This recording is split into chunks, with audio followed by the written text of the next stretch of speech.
Hello guys, नमस्कार। Welcome to online ज्ञान by आनंद। तो मित्रों, मैं आनंद मेहरा हिंदी व्याकरण का एक इम्पोर्टेंट और विशेष लेक्चर के साथ एक बार फिर से आपके अपने ऑनलाइन ज्ञान बाई आनंद चैनल से आपके लिए उपस्थित हुआ हूं। हमारे मित्रगणों, यदि आपको हमारे चैनल के पिछले हिंदी व्याकरण लेक्चर देखने हैं तो बिना देरी के जाएगा, डिस्क्रिप्शन बॉक्स में लिंक है, वहां से आप लोग उन लेक्चर को देख और PDF फॉर्मेट पर डाउनलोड भी कर सकते हैं। चलिए, आज जानेंगे हम इस वीडियो में समास के बारे में, समास विग्रह के बारे में, समास के वेदों के बारे में, और एग्जाम में यहाँ से कैसे प्रश्न बनते हैं और हमें कौन से नियम जो है याद रखने हैं जिससे हम क्विक तरीके से पहचान लेंगे कि इसमें कौन सा समास है। तो पूरी प्रक्रिया बताई जाएगी आपको, बस वीडियो में बने रहना है अंत तक।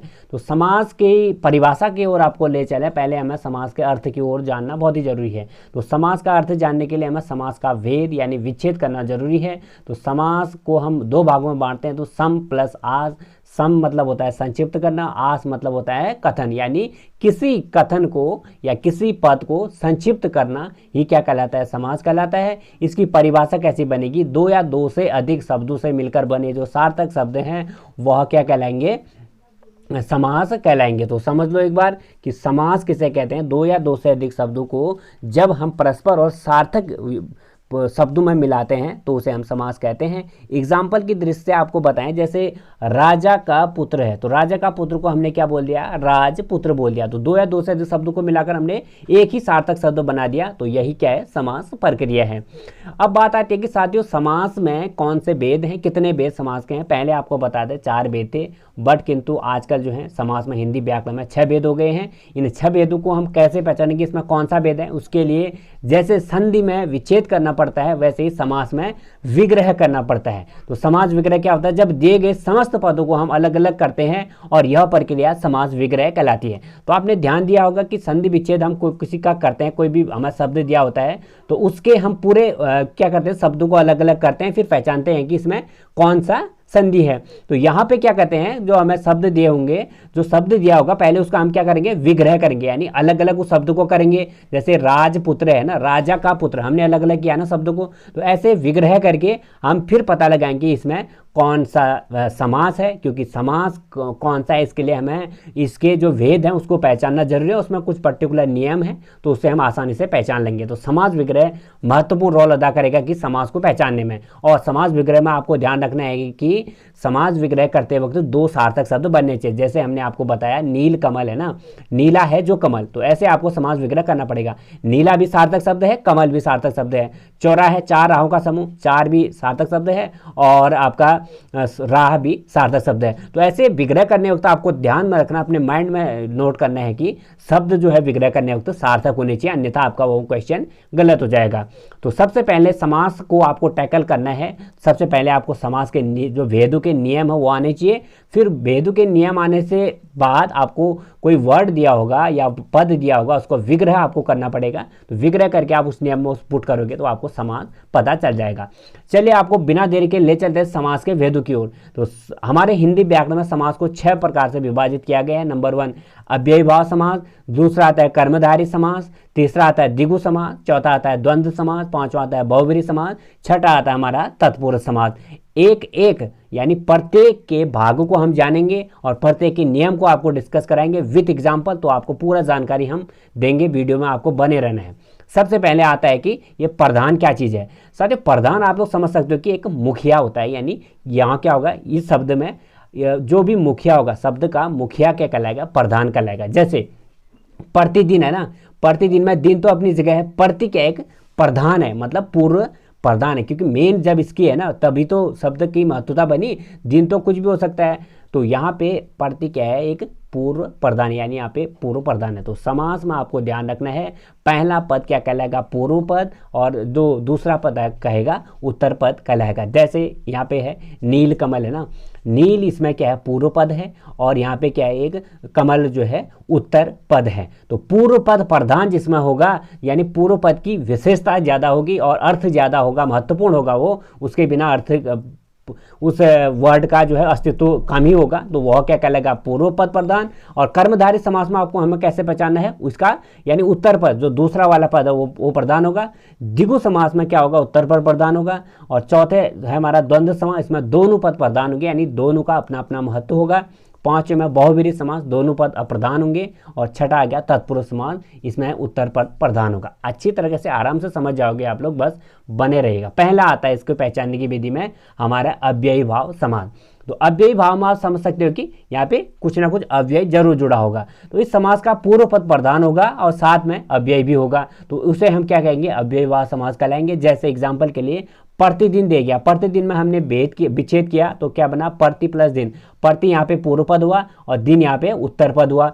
तो पूर्व पद प्रधान वाला जो पद होगा, समास होगा, वो कौन सा होता है, अव्ययवाद समास होता है। और प्रति क्या है, एक अव्यय भी है। तो इसलिए हमने सीधे हमें याद होगा कि जब पहला पद अव्यय होता है और प्रधान भी होता है तो वह अव्ययवाद समास आता है। जैसे यहाँ पे अनुरूप है, अनुरूप में हमने इसका भेद किया, मतलब विग्रह किया तो अनु प्लस रूप बना। तो अनुरूप का जो हमने अर्थ निकाला क्या गया, रूप के योगी। अनु क्या है, एक पूर्व पद है और साथ ही अव्ययभाव अव्यय भी है। तो इसलिए हमने इसको कहा कि यह अव्ययभाव समास है। तो साथियों आपको ध्यान रखना है। तो तीसरा हमने यहाँ पे आपके लिए एक एग्जाम्पल भी दे रखा है, यथा संभव। यथा संभव का यदि आप हम एग्जाम्पल कैसे हम इसका विग्रह करें तो क्या बनेगा, जैसा संभव हो। कैसा, जैसा संभव हो। तो जैसा संभव हो हमने बनाया तो इसमें पूर्व पद क्या होगा, यथा, और उत्तर पद क्या हो गया, संभव। और इसका हमने विग्रह किया तो जैसा संभव हो। तो हमने देखा कि जैसा ये क्या है, अव्यय है। तो इसलिए हमने देख लिया कि हाँ, इसमें जो यथा है यह भी क्या है, एक अव्यय है। साथ ही जो पहला पद है वो पूर्व प्रधान है, तो इसलिए यह अव्ययभाव समास हो गया। आशा करता हूँ आपको समझ आ गया हो। अब चलते हैं दूसरे समास के भेद की ओर। दूसरा हमारा समास का भेद है कर्मधारय समास। तो इसके अंतर्गत पद का उत्तर पर प्रधान होता है, यानी जो सेकंड वाला पद होगा वो प्रधान होगा और पूर्व उत्तर पद में विशेषण विशेष्य का संबंध होगा। हमें कहीं पर भी दो शब्द दिए होंगे और उनका आपस में इंटरलिंक हो गया, यानी एक दूसरे की विशेषता वो बताएंगे, तो उसे हम कहेंगे कर्मधारय समास। पहचानने की विधि है। और एक सीधे सीधे क्विक तरीके से हम इसमें पहचानेंगे तो उनको हम हैं जो और के समान के अनुसार भी पहचान सकते हैं। यानी समास विग्रह यदि करते हैं तो दोनों के बीच हमें मिलेगा हैं जो और के समान। जैसे चरण कमल है, कमल के समान चरण, यानी कमल की विशेषता बता रहा है ना चरण, इसके समान कह रहे हैं। तो महादेव, महान है जो देव, ठीक है, देव की विशेषता बता रहा है महान है करके। तो कर्मधारी में आपको याद रखना है, कर्मधारी में क्या होगा, एक शब्द दूसरे की विशेषता बताएगा। और यदि हमें तुरंत पहचानना है तो उन दोनों में विग्रह करेंगे तो हमें हैं जो और के समान जैसे शब्द मिलेंगे। तो आपको सीधे सीधे अपने माइंड में नोट कर लेना है कि हाँ, इसमें क्या है, कर्मधारय समान है। तीसरा एग्जाम्पल हमने कमल नयन, कमल के समान नयन, ठीक है, के समान आप देख सकते हैं जो देख सकते हैं, के समान है। तो ऐसे जो वर्ड आएंगे और ऐसे जो समास आएंगे वो कर्मधारय समास के अंतर्गत आएंगे। सीधे सीधे आपको नोट कर लेना है और याद रखना है। तीसरा भेद आता है हमारा समास का द्विगु समास। तो द्विगु समास में क्या आएगा, इससे पूर्व संख्यावाचक विशेषण होगा। द्विगु समास और द्वंद्व समास जो है आसान है, आप सीधे सीधे क्विक तरीके से इसमें पहचान सकते हैं। द्विगु समास में क्या होगा, पूर्व पद संख्यावाचक होगा, यानी जैसे चौगुना, सात गुना, इस तरह के जो संख्यावाचक, इसमें संख्याओं का प्रयोग पूर्व में हुआ रहेगा और पूर्व पद यह इसमें संख्यावाचक होगा। तो आपको सीधे सीधे माइंड में नोट कर लेना है। जैसे सप्त सिंधु है, इसका हमने विग्रह किया तो क्या बना, 7 सिंधु का समूह। 7 क्या है, एक संख्यावाचक है। दोपहर में 2 पहरों का समूह, यानी 2 क्या है, संख्यावाचक है। और तिरंगा में 3 रंगों का समूह, यानी पूर्व पद क्या है, यहाँ पे संख्यावाचक है। तो सीधे सीधे ध्यान रखना है, द्विगु समास में हमें संख्यावाचक विशेषण मिलेगा पूर्व पद, तो सीधे वो क्या होगा, द्विगु समास होगा। आसान है। चौथा भी आसान है, द्वंद्व समास में भी। द्वंद्व समास क्या है, जब दोनों पद प्रधान होता है और विग्रह करने पर हैं और या एवं आ आते हैं तो वह द्वंद्व समास हुआ। जैसे नदी नाले, दोनों का अपना अपना महत्व है, नदी का अपना महत्व है, नाले का अपना महत्व है। तो दो पदों का दोनों पद इसमें क्या है, प्रधान है और बीच में योजक चिन्ह डैश का भी है। और इसका हमने विग्रह किया तो क्या बना, नदी और नाले।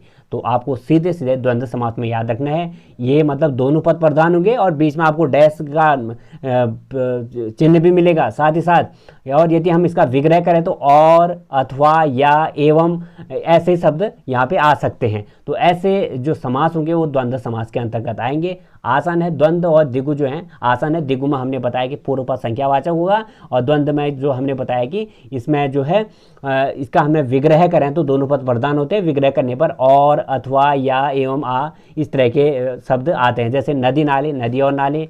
देश विदेश में हमने बताया देश और विदेश। राधा कृष्ण में राधा और कृष्ण। पांचवा आता है बहुब्री समास। इंपोर्टेंट है बहुब्री समास। बहुब्री समास में क्या है साथियों, जिस समस्त पद में कोई पद प्रधान नहीं होता है, बहुब्री समास में कोई भी पद प्रधान नहीं होता, दोनों पद मिलकर किसी तीसरे पद की ओर इंगित करते हैं, तो वह बहुब्री समास हुआ। जैसे नीलकंठ हो गया ना, नील है जो कंठ, ठीक है, नील है जो कंठ, हमें पता चल गया कि नील किसका कंठ है साथियों, हमारे भगवान शिव का। जब उनने क्या किया था, विष पिया था समुद्र मंथन में, तो हमें पता चल गया कि शिव भगवान का नीलकंठ है। यानी एक शब्द से हमें किसी तीसरे पद की बात हुई ना, ये पता चला हमें तीसरे पद के बारे में, यानी हमें बात तो यहाँ की थी, पर हमें ज्ञात किसका हुआ, किसी तीसरे पद का हुआ। तो ऐसे समास किसके अंतर्गत आएंगे, बहुब्री समास के अंतर्गत आएंगे, क्योंकि इसमें किसी तीसरे पद की बात होती है। तो यहाँ पर यह ऐसा समास है, इसमें कोई भी पद प्रधान नहीं होता है। अगला है चंद्रमौली। चंद्र है जिस मौली में जिसके, यानी किसके सर में है चंद्र, हमारे भगवान शिव के है। चक्रपाणी, चक्र है पाणी में जिसके, किसके है चक्र, अंगुली में, हमारे भगवान विष्णु जी का है। तो एक शब्द से हमें किसी तीसरे पद की बात हो रही है, तीसरे पद के बारे में ज्ञात हो रहा है, तो ऐसे जो समास आएंगे बहुब्री समास के अंतर्गत आएंगे, बहुब्री समास के अंतर्गत ऐसे शब्द आएंगे। अंतिम हमारा जो समास का है वो है हमारा तत्पुरुष समास। तत्पुरुष समास में आपको ध्यान रखना है, जिस समास में बात का उत्तर पर प्रधान होता है और दोनों के बीच कारक चिन्ह लुप्त हो जाता है। क्योंकि यहाँ पे कारक चिन्ह की बात हो रही है, तो हमें यहाँ पे हर प्रकार देखने को मिलेगा, यानी हमें कर्म कारक भी मिलेगा, संबंध कारक भी मिलेगा, क्योंकि कारक चिन्ह की बात हो रही है यहाँ पे। तो कारक चिन्ह हमारे कितने थे, हमने आपको बताया था, तो कर्ता ने कर्म को करण से, ऐसा बताया था नहीं। तो ऐसे जो इस तरह अलग अलग कैटेगरी में होंगे, जैसे राजा का कुमार, तो इसका विग्रह हमने किया राजकुमार का, राजा का कुमार आ गया, तो इसमें जो शब्द बना हमारा राजकुमार बन गया, ठीक है। तो यहाँ पे का क्या हो गया, विलुप्त हो गया ना, तो बीच का कारक चिन्ह क्या हो जाता है, लुप्त हो जाता है। तो ऐसे जो शब्द आएंगे तत्पुरुष समास के अंदर, आएंगे जैसे धर्म का ग्रंथ, धर्म ग्रंथ, ठीक है, का लुप्त हो गया नहीं हो गया, तो ऐसे जो है तत्पुरुष समास के अंतर्गत आएंगे। तो हमने तत्पुरुष समास में कहा था कि इन दोनों के बीच कारक चिन्ह लुप्त हो जाता है, तो कारक चिन्हों पर ही इसके भेद हैं। सबसे पहला कारक चिन्ह क्या होते हैं, कर्ता ने कर्म को ए आई और करण से के द्वारा, संवर्धन को के लिए, अपादान से संबंध का के री रारे री, अधिकरण में पर संबंध हे ओ अरे, ठीक है। तो कर्म में क्या होगा, को ए आई, तो वो क्या कहलाएगा, कर्म तत्पुरुष, ठीक है। और करण से के द्वारा जैसे शब्द आएंगे तो कर्ण तत्पुरुष कहलाएगा। संप्रदान को के लिए आएगा तो संप्रदान तत्पुरुष कहलाएगा। अपदान वाला आएगा तो पंचमी तत्पुरुष कहलाएगा। और संबंध वाला आएगा तो संबंध तत्पुरुष कहलाएगा। अधिकरण मैं पर वाले शब्द आएंगे इसमें तो अधिकरण तत्पुरुष कहलाएगा। और इस तरह से हमने जान लिया साथियों। तो इसको आपको समझना है, कंटेस्ट करना है कि जिस कारक चिन्ह का भी प्रयोग उसमें होगा वही उसका समास होगा। जैसे कर्ण कारक चिन्ह का प्रयोग हो रहा है उसमें, ठीक है, तो वह क्या कहलाएगा, कर्ण तत्पुरुष। और जहाँ पे संप्रदान शब्दों का प्रयोग हो रहा है, जैसे कहाँ पे कंपेयर हो रहा है, को के लिए वाले को, जैसे मैं कुछ भी शब्द आप ले सकते हैं, जैसे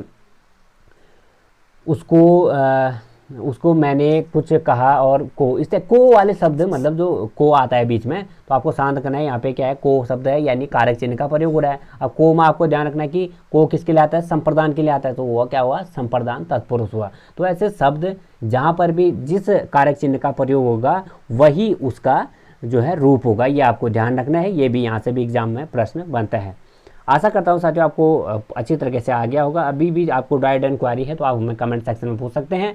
और आपको बता दें यहाँ पे कंफ्यूज यदि आप हो, आगे हमारा जो इसका एमसीक्यू लेक्चर जब आएगा जिसमें हम आपको 230 और 300 इसके एमसीक्यूज कराएंगे, वहाँ पे जो कंपेयर वाले शब्द हैं वहाँ पे आपको कॉन्टेस्ट करवा देंगे। विच्छेद आप कैसे करना है इसका और विग्रह कैसे करना है वहाँ पे आप लोग समझ जाओगे। अभी आपको ये थ्योरी याद होनी चाहिए। और यदि आप उसको नोट डाउन करना चाह रहे हो इस PDF को आपको, तो 7500627992 हमारा कॉन्टैक्ट नंबर है, इसको आप वहाँ से प्राप्त कर सकते हैं। यहाँ पे आप देख सकते हैं। तो मिलते हैं आपको ऐसे अच्छी ताज़ी और अन्य लेक्चरों के साथ। तब तक के लिए इजाज़त दीजिए अपने ऑनलाइन ज्ञान भाई आनंद भाई को। धन्यवाद। God bless you.